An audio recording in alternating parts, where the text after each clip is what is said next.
So I have 80s comedy meets 40s film noir in today's film. This is Dead Men Don't Wear Plaid from 1982. This film stars Steve Martin and is directed by Carl Reiner. It's a comedy that combines classic film noir elements, including clips from old movies, with new footage to create a hilarious spoof and homage to these films centered around a mystery plot. Steve Martin plays Rigby Reardon, a private detective who gets entangled in a nonsensical plot involving famous detectives from old black and white films. The title itself comes from a scene where Martin's character tells a story about a woman who is obsessed with plaid, but the scene was cut from the film, which kind of makes the title obscure in like a funny way that I kind of like. Carl Reiner, who directed, is also a voice in this. He's Field Marshal von Kluck in this film. And he was having lunch with Steve Martin and screenwriter George Gipp when they came up with the idea for this film. Steve Martin mentioned wanting to use a clip from an old film in a movie that he was planning to make, and they thought, what if that was the whole film? And the actors were interacting with classic movies, basically. So the film's screenplay was written by Reiner and Gipp, and it's based on characters and tropes created by several classic film noir screenwriters and directors, people like Raymond Chandler, Billy Wilder, Alfred Hitchcock. The film seamlessly weaves footage from classic films into the new narrative. Reiner was well known in comedy from the 50s until 2020 when he died. He was like a much lauded and had a decades-long career, and he worked with Steve Martin several times. Gipp or Gipe is known for his work, and The Man with Two Brains, which was also a Steve Martin film, another very funny film. But he died quite young at 53 because he was bitten by a bee and he had an allergic reaction. So it's really sad. I was looking him up and I just thought, oh, okay. Quite a short career and a short life. So in this film, Steve Martin plays Rigby Reardon, the main character. If you're trying to place Steve Martin, I think most people probably know who he is, but you may know him as that guy from Only Murders in the Building TV series. But he has had a long career in comedy, originally starting out in stand-up. He worked on Saturday Night Live in the 70s. And before this film, he had been in The Jerk and Pennies from Heaven. Joining him is Rachel Ward as Juliet Forrest. She's an English-Australian creative, racking up credits for acting, writing, modeling, amongst other things. If you know your Australian stories in cinema, she was in The Thornbirds, that miniseries, and she's married to Brian Brown. This film also stars Rennie Santoni. He's a character actor who was in Dirty Harry and Cobra in 1986, and George Gaines as Mr. Juliet Forrest, which is Rachel Ward's character's father, and he was in Police Academy. I should say in a few of the Police Academy films. So the plot itself, Rigby Reardon is a wisecracking, hard-boiled private detective, played by Steve Martin. He's approached by beautiful femme fatale Juliet Forrest, Rachel Ward, who seeks his help in solving the mystery surrounding her father's death. He was a cheese scientist, and there's a MacGuffin involving a list of names of the friends and enemies of Carlotta. Rigby spends time going to Dr. Forrest's lab, chasing down a mysterious dollar bill, going berserk whenever anyone mentions a cleaning woman, disguising himself as a few different people, and going to various places on the trail of elusive clues. The plot makes a certain kind of sense, but there's also like a bit of nonsensical clues and that kind of thing, which the film has in common with noir films, like The Big Sleep that has some plot holes in it, but it works. And I think this is kind of cute. There's a little added subtle homage there. The film ends with Rigby facing off against evil Nazis who are after the secret cheese mold, which is another noir trope. Gotta have some Nazis in there. On his journey through the world of the film, Rigby and the other characters are filmed in a way that they are cut like seamlessly into films from older detective noir films and interact with lines from the actors in those films. It's really a brilliantly edited device, and though the film has been criticized for being a bit of a one-note joke, if you like your old noir films or old films in general, it's a bit of a giggle to see scenes you know from other films, or to see the actors like Barbara Stanwyck, Ava Gardner, Burt Lancaster, Humphrey Bogart, Cary Grant, Ingrid Bergman, Veronica Lake, Lana Turner, James Cagney. Well, like, there's a bunch of these people in this movie, these actors.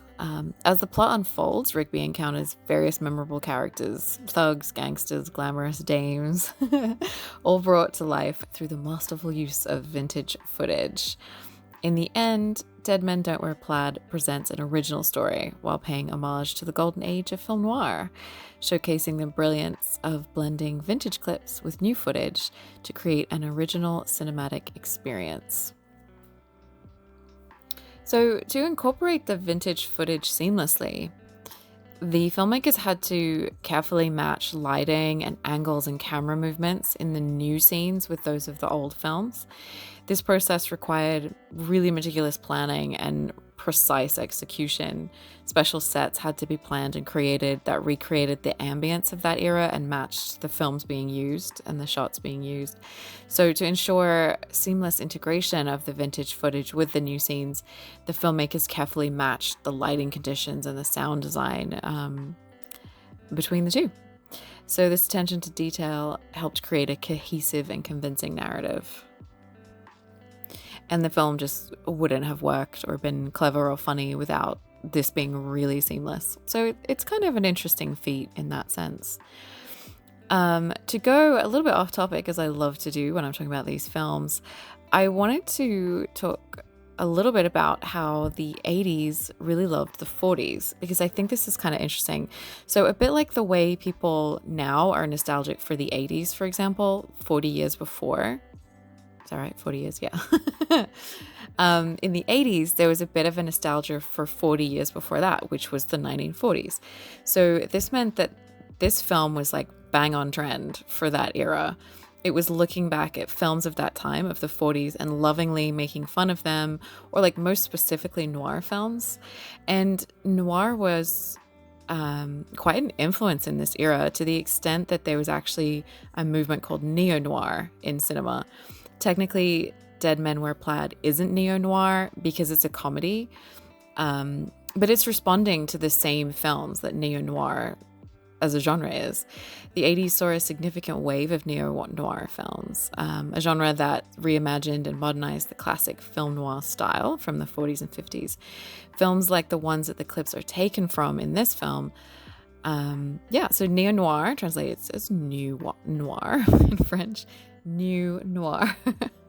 Actually, that's kind of funny because it doesn't translate as new noir. It would be noir is like dark or black. Anyway, it retained the dark, moody, and atmospheric elements of traditional film noir while incorporating contemporary themes and filmmaking techniques, kind of like this film. This resurgence was partly driven by filmmakers' nostalgia for the classic era of film noir and its desire to reinterpret its themes for modern audiences. So some of the characteristics of neo-noir include contemporary settings. So while classic film noir took place in like post-World War II era, neo-noir was in what was then the present day, the 80s, or sometimes a slightly futuristic setting. These contemporary backdrops allowed filmmakers to explore current social and cultural issues through the lens of the noir genre. These films often had anti-heroes and femme fatales. Like their predecessors, neo-noir films loved these morally ambiguous protagonists who were flawed and complex characters navigating treacherous situations. Femme fatales were seductive and manipulative figures who added intrigue and danger to the narrative. You can see both of these character types in Dead Men Don't Wear Plaid. Again, stylish visuals. Neo-noir continued the tradition of employing stylish and atmospheric visuals, using low-key lighting, shadows, striking cinematography to create a mood of mystery and suspense. Complex plots. Neo-noir typically feature these intricate, convoluted plots, keep you engaged and guessing. Themes or elements of crime, deception, betrayal. And then there's also existential themes. Neo-noir often delved into sort of more philosophical themes, the dark aspects of human psyche and the complexities of morality. I don't know why I find that funny, but I just do. Genre blending. So obviously Dead Men is a genre blender, much like neo-noir. They would take the noir style with elements for other genres, like maybe science fiction, action, or thriller, for example, resulting in a unique and innovative cinematic experience. So to give you an example of the kinds of films I'm talking about that are neo-noir, things like Blade Runner by Ridley Scott from 82, Blue Velvet by David Lynch from 86, Blood Simple by the Coen brothers from 84, Angel Heart by Alan Parker from 87. So you can kind of see, whilst this film is very different, it's kind of still responding to some similar nostalgia and has some similar elements. So the other way that this film kind of showcases something interesting to me is in terms of style and fashion. So the 80s saw a resurgence of interest in the clothing and aesthetics of the 40s, including elements of classic film noir fashion, for example. So this revival was part of the broader nostalgia trend of the 80s, where elements of past eras were reimagined and incorporated into contemporary fashion and pop culture. So to give you some examples when you're thinking about 80s fashion, you've got the strong shoulders, the 80s shoulder pads. This element of fashion was lifted from the 40s, that emphasized structured shoulder that they had, achieved in the 40s through like tailored jackets, and padded shoulders were a thing too. In the 80s, you kind of see the oversized blazer shoulder pad thing a lot. The high-waisted pants and pencil skirts were popular in the 40s, accentuating that waistline, which in previous decades, if you think of the 20s and 30s, you have often like a more dropped waistline or like a lower waistline. These styles made a comeback in the 80s, so the jeans and skirts and pencil skirts were back on that waist, that kind of shape. The bold prints and patterns from the 40s, such as polka dots, houndstooth, stripes, that influenced that big colorful print that you often see in the 80s. And then with makeup and hair, you've got the red lipstick. So red lipstick was like a must in the 1940s. Most especially a shade called Victory Red was a huge seller. You can actually still get it from Besame if you guys are interested in that. They do a Victory Red and it's beautiful. Anyway, in the 80s, glamour with a capital G was back, including a more polished look, an iconic red lipstick, and other reinterpretations of makeup and hairstyles from classic film noir actresses. Film noir iconography as well, like the fedora hat, the trench coat, the dark sunglasses, that had a lasting impact on 80s fashion as well. Designers and stylists incorporated those things into their collections. So overall, the 80s witnessed a fascinating blend of contemporary neo-noir cinema and a revival of classic film noir-inspired fashion, resulting in a nostalgic and stylish era that continues to influence modern pop culture to some extent.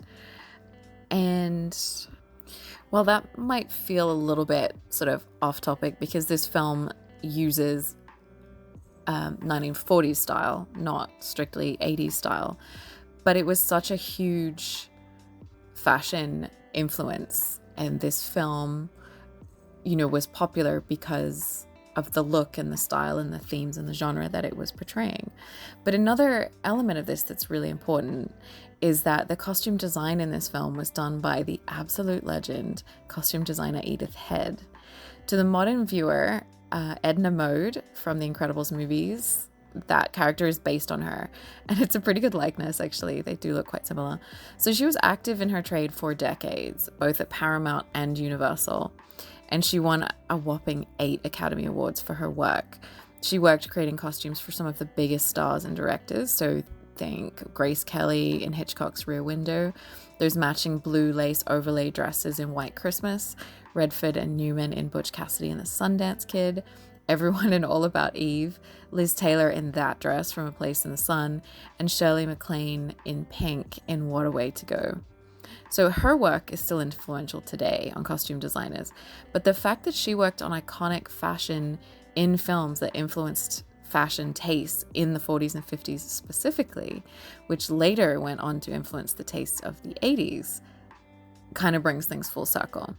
Her many suits and outfits created for this film were instrumental in getting the look just right for modern actors so that there would not be a wrong note. And this was her last film, so it was a great one to kind of come full circle in her career from where she started out sort of to where she finished.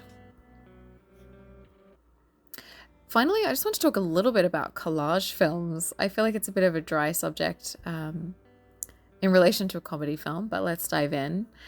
So clearly this is a comedy with a detective noir plot, but it's also considered what is called a collage film because of the way it incorporates clips from various classic films seamlessly into the new narrative. The process of making a collage film, as I've kind of mentioned before, involves skillfully blending existing footage from other movies with new scenes to create a cohesive and original story. So it's a really tricky thing to do and to get right. The filmmakers had to pay meticulous attention to detail, so lighting, camera angles, the positioning of the actors, the blocking. They had to ensure that the new footage blended seamlessly with those old clips, really like giving the illusion that Steve Martin's character, Rigby Riordan, was interacting with classic film characters.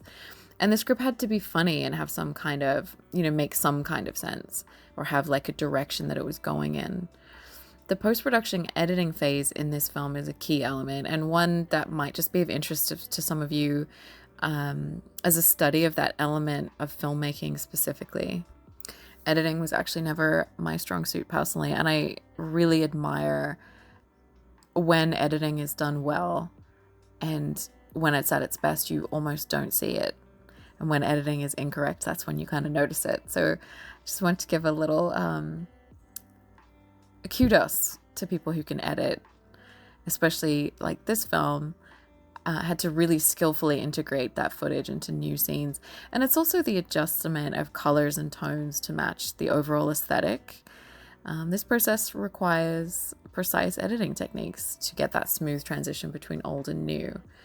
But I also bring this up because while editing is something that we can easily just kind of use an app for now, or do on our phones, which is cool, this kind of filmmaking was still a bit fresh and startling and kind of fun in this era.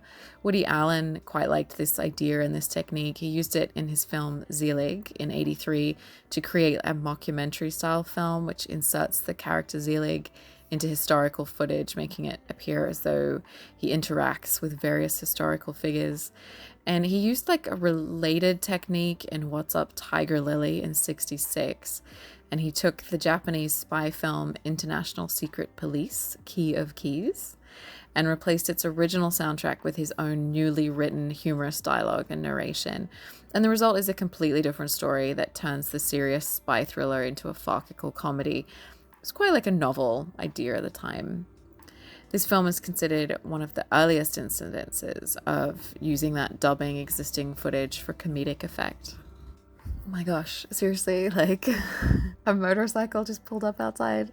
And then just before that, I live near a fire station and like a huge fire truck zoomed past, but it's fine. I mean, before that, when I wasn't recording, it's been quiet all night, like dead silence. Anyway, in more recent films, this technique has been used in drama. So like Forrest Gump, for example, in 1994, directed by Robert Zemeckis. This one has Tom Hanks as Forrest Gump, and it includes scenes where Forrest interacts with real historical figures and appears in iconic historical events achieved through the use of visual effects and editing. And I remember so many people talking about how seamless it was and how it kind of created something very powerful and emotive in that film. It's pretty cool. Also Kung Pao, Enter the Fist from 2002, directed by Steve Odekirk. This is a martial arts comedy film that combines newly filmed scenes with footage from the 1976 Hong Kong martial arts film Tiger and Crane Fist. Steve Odekirk inserted himself into the classic film, interacting with the characters, revoicing their lines, adding little comedic things. The film parodies traditional martial arts films and plays with the conventions of the genre, resulting in a hilarious and inventive collage film. So all these films demonstrate the creative potential of collage filmmaking by recontextualizing existing footage, subverting genres, and just infusing new humor and storytelling into old material. These films showcase how filmmakers can use the collage technique to create entirely new and entertaining cinematic experiences while paying homage to the original works. It's not something that I'm always drawn to as a viewer personally, but I think it's a technique that can have a certain style and sense of humor, and I think it's used to really good effect here to bring some of our old silver screen favorite actors back and make fun of how genre-bound those noir films were. If you want to know more about noir films specifically, I will link a video. I actually did a video on it that talks about all of the genre and where it came from and all that kind of stuff. But just in closing, I really like Steve Martin. I like Only Murders in the Building, in case you were kind of wondering if I was into that. I also remember watching a lot of his films growing up. Roxanne comes to mind, and The Man with Two Brains. The Three Amigos, for some reason, was just rewatched in our house over and over again.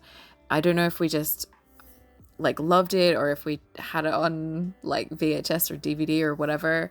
But yeah, I mean, I might have to rewatch that film actually and see if it's any good. But I think some of the humor in these films from these movies is probably to be kind. Some of it's pretty dated, but there's something about a Steve Martin film that's like spending time with an old friend. He can be really silly, sometimes pull a dramatic, heartfelt moment when it's required, making you care about his characters. And he's able to laugh at himself and the world that he lives in my opinion. There's a few comedians from this era who kind of do this as well. Leslie Nielsen and Gene Wilder spring to mind that kind of have this thing where you like them. Maybe they're a bit of an underdog or something. And they're just a delight to spend time with. In this film, we also got some very stylish visuals and the trappings of one of my favorite genres, the film noir. It's good fun to see actors and clips from some of my favorite films here, and it's fun as you're watching. Sometimes you'll recognize them and be like, oh my gosh, that's like this one from this movie or whatever. For me, the jokes generally land pretty well, so I'm going to say I like this film. Vilify me in the comments if you want. It's totally fine. And you can find me wearing something with a sharply defined waist and big shoulders, sipping a martini in Rick's Cafe American. You can check out some of my other videos. I also have another channel and socials, so you can find links below if you want more of that. And if you want to hang out again, remember to like and subscribe. And you can always leave a comment, let me know what you thought, or let me know what else you might want to see. Thank you.